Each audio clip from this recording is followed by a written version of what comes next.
In front of me is Realme GT and today I would like to show you how you can change sleep time to never.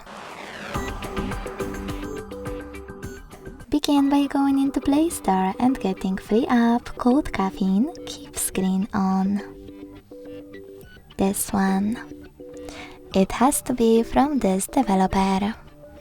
When your app is ready, launch it and select OK in welcome pop-up.